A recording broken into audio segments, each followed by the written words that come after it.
بسم الله الرحمن الرحیم.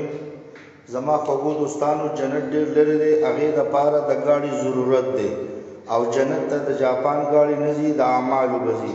کلمه د هغې ګاډي سټیرن دی، مونځ یې ډانچه ده، علم یې سړک دی، ذکر یې لیټونه دي، فکر یې ګیرونه دي، اکرام یې سیټونه دي، صبر یې بریکونه دي، اخلاص یې پیټرول دی، مشوره یې انجن دی، دعوت یې هرن دی، بسترې ټیکټ دی، د ګاډي نمبرچې دی، 6 نمبرې دي، اډای مرکز دی، دروازې شبلی جمعه ده، غصه اکسیډنټ دی، پرچه تشکیل دی، شکر سپیډ دی، آخري سټاپ جنت دی، داخلي 4 میاشتې بیا د کال پکې چیله ده او صفایي د دې ګاډي د میاشتې روزه ده.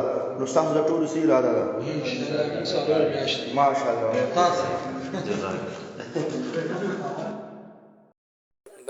जमा इरादा 2025 13 तारीख और दूसरा महीना 2025 वाला कराची इत्तेमान बाद मेरा भी 7 महीने का इरादा है और बीबी के साथ अपने घर वाले के साथ चलने का इरादा है। अल्लाह पाक मुझे भी कबूल फरमाए और अपना इरादे फरमाए। डॉक्टर गुल रहमान।